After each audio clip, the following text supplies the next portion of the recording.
90 రోజుల కోర్సు పూర్తి చేస్తే చాలు 100% ప్లేస్మెంట్ సపోర్ట్ తో సాఫ్ట్వేర్ జాబ్ మీ సొంతం. వెంటనే కోడ్ జ్ఞాన్ డెస్టినేషన్ ని సంప్రదించండి. నమస్కారం అలగరి రవీంద్రనాథ్ గారు. నమస్తే అండి సిరి గారు. సార్, రీసెంట్ గానే ఒక కమెంట్ అయితే చూసాను ప్రాపర్టీ రిలేటెడ్ గా. తల్లి తన ఆస్తి ఏదైతే ఉందో అది తన కొడుకు పేరు మీద రాయడం జరిగింది. తర్వాత కొన్ని రోజులు అయిన తర్వాత కొడుకు మరణించారనమాట. ఆ బాధ్యత ఎవరు తీసుకోవట్లేరు, కోడలు కావచ్చు పిల్లలు కావచ్చు, ఎవరు తీసుకోవట్లేరు తనని చూసుకోవాల్సిన బాధ్యత.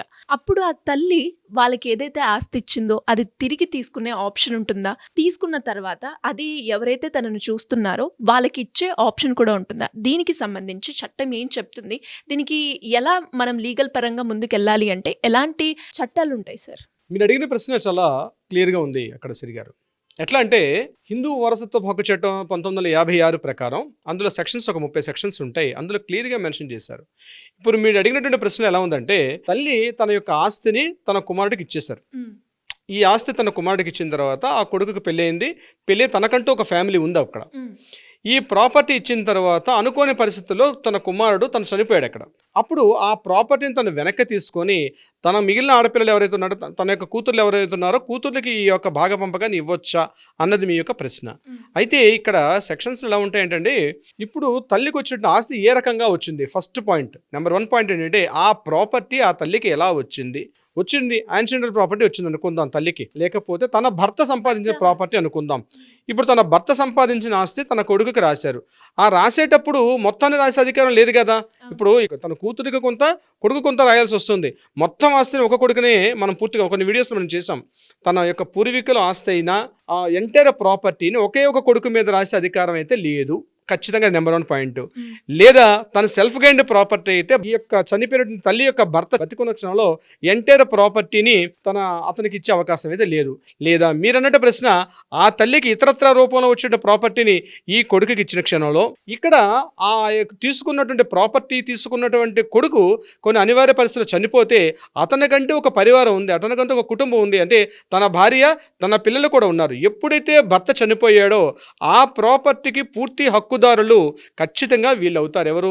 భార్య, పిల్లలు అవుతారు. రీసెంట్ గా మనం చూస్తున్నాం, అంటే తల్లిదండ్రులు కనుక ఎవరైతే చూసుకోరో ఆస్తి తిరిగి తీసుకునే ఆప్షన్ కూడా ఉంది అని చట్టమే రీసెంట్ గా చెప్పడం జరిగింది. అంటే దీన్ని ఎలా చూడొచ్చు అంటారు సార్? ఈ కేసుకి ఎలా వర్తిస్తుంది అంటారు? అది సీనియర్ సిటిజన్స్ యాక్ట్ కింద, అదే సీనియర్ 2007 వృద్ధులకు సంబంధించిన ఈ చట్టం ప్రకారం పేరెంట్స్ మెయింటెనెన్స్ అని చెప్పి దాని మీద వస్తుంది ఆ కేసు. ఇక్కడ మీరు అడిగిన కేసులో, ఇప్పుడు అడిగిన కేసులో అయితే ఆ కుమారుడు చనిపోయాడు. ఆయన చనిపోయాడంటే ఆ ప్రాపర్టీ ఖచ్చితంగా వానికి పిల్లలు, ఆ భార్య ఉన్నారు. అందుకని ఏం చేసింది చట్టం, ఏం చెప్తుందంటే క్లాస్ 1 లీగల్ హెయిర్స్ కింద భార్య ముందుగా తల్లి వస్తుంది. తల్లి, భార్య, అతని యొక్క పిల్లలు లీగల్ హెయిర్స్ అవుతారు. ఖచ్చితంగా ఈ ప్రాపర్టీకి లీగల్ హెయిర్ అయినప్పుడు, అంటే అతనికి లీగల్గా ఈ ప్రాపర్టీ సేల్డ్ రూపం కావచ్చు, గిఫ్టెడ్ రూపంలో అతనికి ఆ ప్రాపర్టీ సంక్రమిస్తే ఆ ప్రాపర్టీకి సంబంధించి పూర్తిగా యాజమాన్య హక్కులు వీళ్ళందరికీ బదలాయించబడతాయి. అంతేగాని ఒక్క భార్య కానీ లేకపోతే పిల్లలు మాత్రమే అందుబాటులో, తల్లికి కూడా అందులో ఒక భాగం వస్తుంది.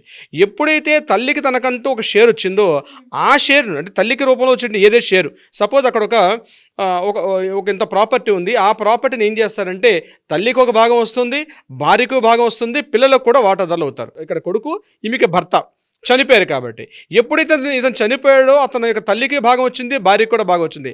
తన వరకు ఏదైతే ఆ షేర్ వచ్చిందో ఆ షేర్ మాత్రమే తనకు కావాల్సిన వ్యక్తులకి తను మరలా ఇచ్చుకోవచ్చు ఆ యొక్క తల్లి. ఇక్కడ అంటే ఈ కోడల యొక్క తల్లికి సంబంధించిన షేర్ పార్ట్ ఎంతవరకు వచ్చిందో ఆ షేర్ పార్ట్ని మాత్రం తప్పనిసరిగా తన కూతురికి ఇచ్చుకోవచ్చు, లేకపోతే ఇతర వాళ్ళకి కూడా ఇచ్చే అవకాశం ఉంటుంది. ఆ భాగ పెంపకాల్లో ఆమెకు వచ్చినటువంటి ఆ ప్రాపర్టీని మాత్రమే, ఆ యొక్క భాగాన్ని మాత్రమే ఆవిడ ఇచ్చుకునే అధికారం తప్పించి మొత్తం ప్రాపర్టీ చనిపోయాడు కాబట్టి మొత్తం భాగాన్ని నాకు ఇచ్చేయమని చెప్పి ఈ తల్లి మరలా వెనక్కి వెళ్ళే అవకాశం అయితే చాలా తక్కువ సందర్భాల్లో ఉంటుంది.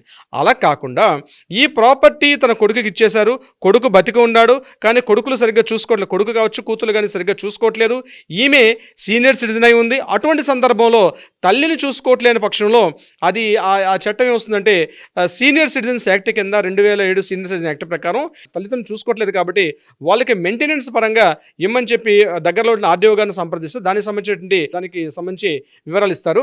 అది కాకుండా ఈ ప్రాపర్టీని ఆర్డీఓ గారి లెవెల్లో ఇచ్చినటువంటి సేల్ డీడ్ ప్రాపర్టీని కూడా వెనక్కి తీసుకునే అధికారం, అక్కడ గిఫ్ట్ డీడ్ రూపంలో ఇచ్చినా సేల్ డీడ్ రూపంలో ఇచ్చినా వెనక్కి తెప్పించే అధికారం ఆర్డీఓ గారికి ఉంటుంది.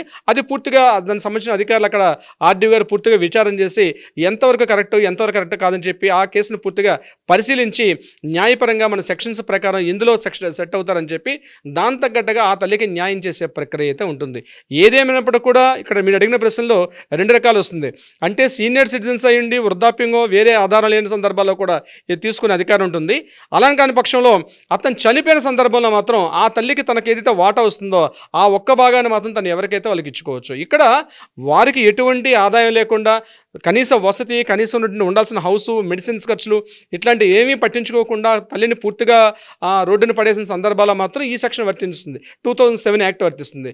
అతను చనిపోయిన తర్వాత కుమారుడు చనిపోయాడు కాబట్టి ఆ ప్రాపర్టీ ఎవరికి వర్తిస్తుందంటే బాగా పెంపకాల్లో ఎవరి వాటా వాళ్ళకి వస్తుంది కాబట్టి ఆ వాటా ప్రకారం తనకు వచ్చిన ఆస్తిని తన కింద వాళ్ళకి ఈజీగా పంపించుకునే అవకాశం కూడా ఉంటుంది. సిరిగారు, ఇప్పుడు ఎవరైతే మరణించారో సార్, మరి అతనికి ఒకవేళ కనుక పిల్లలు ఉంటే, అది కూడా మైనర్ అయి ఉంటే, వాళ్ళకి ఆస్తి పైన హక్కు ఉంటుందా? వాళ్ళు తిరిగి అమ్ముకునే అవకాశం ఉందంటారా సార్? తప్పనిసరిగా దీనికి సంబంధించి పిల్లలు మైనర్లు అయినప్పటికీ కూడా గార్డియన్గా అంటే సంరక్షకుడుగా లేకపోతే సంరక్షణాలుగా అంటే తల్లి ఉంటుంది కాబట్టి గార్డియన్గా ఆ తల్లి మేజర్ అయ్యే వరకు పిల్లల యొక్క ప్రాపర్టీని సంరక్షణ బాధ్యత ఉంటుంది. కానీ మైనర్గా ఉన్నటువంటి ప్రాపర్టీ ఎవరికి కూడా అమ్మే అధికారం ఎవరికి లేదు. మైనర్ పేరు మీద కూడా భాగ పంపకాలు జరుగుతాయి. కానీ మైనర్ పేరు మీదుగా ప్రాపర్టీ వస్తే ఆ ప్రాపర్టీని మాత్రం అమ్మే అధికారం ఎవరికి లేదు.